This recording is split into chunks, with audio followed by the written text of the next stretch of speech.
Deputado, eu queria começar te perguntando, para a gente falar de um assunto que, né, tá nos cercando, acaba de acontecer. O Supremo Tribunal Federal derrubou a determinação do ministro André Mendonça, que mandava a CPMI do INSS, vou usar mandava, que é o termo efetivo, né? Mandava a CPMI do INSS ser prorrogada no Congresso, determinava que assim fosse, e aí o Supremo revogou essa decisão de um ministro da Corte. O senhor faz parte da comissão. Eu queria primeiro ouvir a sua avaliação dessa decisão e perguntar quais são as ações seguintes possíveis para os parlamentares para defender, né, a prorrogação da CPMI. Bom, é uma decisão ilegal, inconstitucional e, na minha avaliação, canalha, né? Porque o Supremo, ele desrespeita a própria jurisprudência, né? O próprio Supremo reconheceu que CPI é direito de minoria na época do governo Bolsonaro, na CPI da Covid, né? E que a prorrogação era um direito automático, né? Que não existia a decisão de presidente do Senado, que não existia a decisão nem da própria CPI, assim. Tem um terço, os um terço querem prorrogar, não importa nem a vontade da maioria do colegiado da CPMI, ela deveria ser prorrogada. Então, os ministros trataram de coisas que não têm nenhuma relação com a lei que trata sobre a prorrogação de CPI, né? Então, o ministro Alexandre de Moraes, por exemplo, falou, mas teve vazamentos. Tá, vamos lá, vamos partir primeiro da premissa de que, de fato, esses vazamentos saíram da CPI, o que não existe nenhuma prova em relação a isso. Isso poderia ter saído da Polícia Federal, isso poderia ter saído do próprio Supremo, isso poderia ter saído de várias instituições. Não há razão para jogar a culpa na CPMI, não há nenhuma prova, né? O ministro Alexandre de Moraes acusa de maneira leviana. E aí, por isso, esses abusos, e aí eu achei muito curioso o ministro Alexandre de Moraes usar a palavra abuso, né? E ele julgando uma CPMI em que eu apresentei o requerimento de convocação dele, convocação da mulher dele, em que, na quebra, nós tivemos as informações que mostraram as relações do Vorcaro com o Alexandre de Moraes. Ele, no mínimo, deveria se declarar suspeito, né, para julgar o caso. Já o próprio fato dele estar julgando a prorrogação da CPMI já é um abuso, né? Isso sem falar de todos os outros abusos que ele já perpetrou em relação, me lembro agora, na decisão do IOF, né, que a Câmara dos Deputados derrubou de maneira legal, constitucional, inclusive de acordo com a jurisprudência do Supremo, que diz que o plenário da Câmara é soberano para decidir sobre atos infralegais. E ele vai lá e tratorou o Congresso. Então, ele é um ministro conhecido pelos seus abusos e ele vem falar de abuso da CPMI. Então, assim, é muito claro que o Supremo tomou essa decisão só porque tem ministros do Supremo envolvidos. Porque se for seguir a lei, se for seguir a Constituição, se for seguir a própria jurisprudência do Supremo, a CPMI deveria ter sido automaticamente prorrogada. Perfeito, deputado. Agora eu queria voltar alguns anos no tempo, antes da gente retomar a discussão de temas atuais da política. Vou te fazer uma pergunta que eu também fiz ao Renan Santos, presidente do seu partido Missão, quando ele esteve aqui. O processo histórico que gesta o Movimento Brasil Livre, ele começa ali em 2013, com a mobilização da classe média em protestos contra um sistema que era entendido como corrupto, ineficaz. Depois você tem as operações contra a corrupção, o impeachment da então presidente Dilma Rousseff e a popularização do pensamento conservador. Alguns anos depois, no ano em que nós estamos, 2026, o presidente da República, Luiz Inácio Lula da Silva, é um político distante desse espírito do tempo, dessas transformações que ocorreram. O senhor avalia que esse processo histórico se rompeu em algum momento e por quê? Se rompeu no governo de Jair Bolsonaro, né? O Bolsonaro, ele indevidamente tomou os créditos pelo impeachment. Todo o processo histórico do impeachment levaria a uma liderança de direita, né, antissistema, né, fora do desenho PSDB-PT, para ascender ao poder e para matar essa polarização entre PSDB e PT. E o PT estava absolutamente destruído, e era para ele ter permanecido destruído se não fosse Bolsonaro reviver, né? Bolsonaro primeiro. Isso os próprios ministros e os próprios senadores e deputados bolsonaristas falam, né? Muito poucos publicamente, mas todos nos bastidores, né? Que o Bolsonaro perdeu para ele mesmo, né?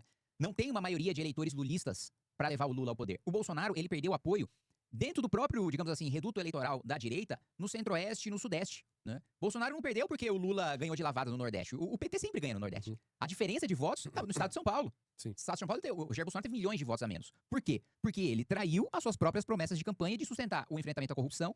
Porque se ele tivesse, assim, o primeiro ponto que a gente sempre fala, fica até cansativo, de tanto que a gente bate nisso, mas é tão importante que não dá pra não falar, a nomeação de um petista pra Procuradoria-Geral da República, que acabou não só com a Lava Jato, ele acabou com todas as operações contra a corrupção no país, ele proibiu o modelo de força-tarefa da Lava Jato. Nomeação do Bolsonaro. Tinha milhares de outros quadros do Ministério Público pra ele nomear, que não fossem garantistas, que não fossem amigos íntimos de José Dirceu, que não fossem acabar com a Lava Jato. Cássio Nunes pro Supremo, tinha milhares de juristas qualificados, conservadores. Me lembro até na época que se ventilou o nome do Ives Gandra, alguém muito mais alinhado com a pauta da direita do que... O Cássio Nunes, ele é digamos assim, um ministro do Centrão, né? Ele não tem... Primeiro, ele não tem uma jurisprudência, uma atuação jurídica que o elevasse ao cargo de ministro do Supremo. Ainda mais um alinhamento com a necessidade da direita de colocar um freio em abusos do Supremo naquela época cometidos...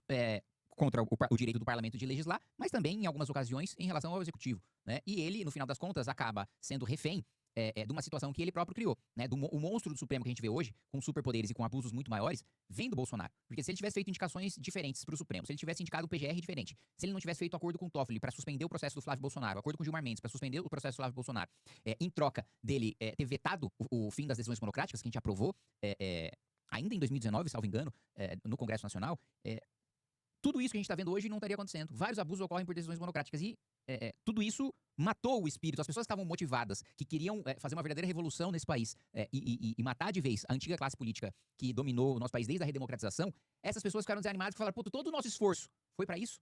foi para esse governo, foi para esse presidente que pegou a nossa esperança e jogou no lixo. Então, na minha avaliação, o Lula hoje é presidente em razão do governo Bolsonaro, da figura do Bolsonaro ter sequestrado a agenda de enfrentamento à corrupção. E nós temos um contexto agora, deputado, em que há o caso Master, né, a própria CPMI do INSS tem investigações relacionadas a isso, o escândalo do INSS, efetivamente, e esses dois escândalos simultâneos, eles revelam uma teia ampla de relações ali que vão do Congresso ao STF, como o senhor mesmo mencionou na primeira resposta. Por que agora o senhor avalia, deputado, que não se reproduz um mesmo contexto de mobilização popular, de uma mobilização popular mais ampla, como houve no período Lava Jato, impeachment da ex-presidente Dilma Rousseff, no contexto atual? Eu acho que primeiro porque as pessoas estão desesperançosas, né? As pessoas estão decepcionadas de ter gasto tanta energia na época do impeachment para terminar no governo Bolsonaro e o governo Bolsonaro decepcionar, e isso faz com que muitas pessoas não acreditem que se mobilizar dá certo, resulta em alguma coisa. E resulta, né? A gente está, de fato, numa perspectiva muito desanimadora hoje, e no governo Lula de uma maneira geral, na perspectiva da direita, mas não existe nenhuma realidade que não mude, não existe nenhum poder que seja perpétuo, né? E as realidades sempre mudaram, ou historicamente mudaram em regra, no mundo, com grandes mobilizações populares, né? Mas as pessoas estão com uma percepção errada de que se mobilizar não adianta em nada, estão desesperançosas. Mas obviamente eu entendo esse sentimento, porque é frustrante, de fato, né? Outro ponto, acho que tem pessoas com medo, né? Com medo de retaliações do Supremo Tribunal Federal, de responder a processos, de perseguições.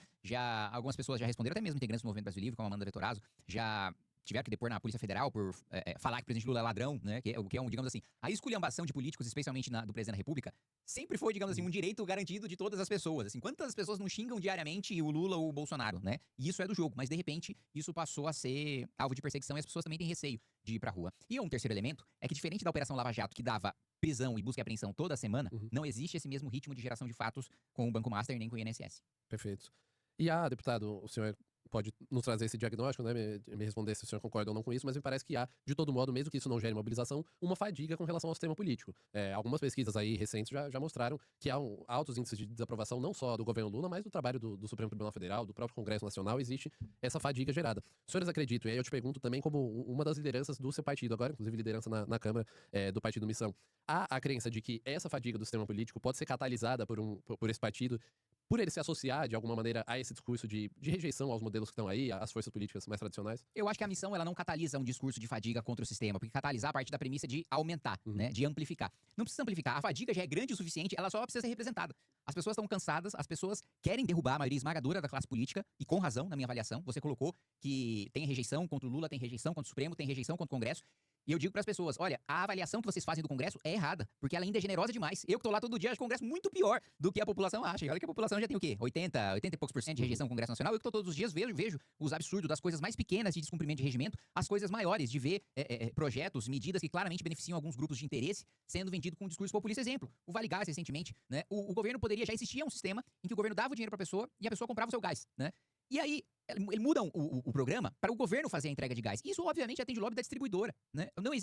Qual que é o aumento de eficiência da política pública? De, em vez de eu dar o dinheiro para a pessoa e ela comprar do lugar que ela acha melhor, como ela acha mais fácil, eu ir lá contratar a distribuidora, comprar o gás para eu entregar para essa pessoa. Foi justamente o que fracassou quando foi tentado Fome Zero lá atrás, né? Que era justamente o governo vai lá, criava uma estrutura, comprava as coisas e entregava para a pessoa. Fracassou, por isso que foram pro Bolsa Família.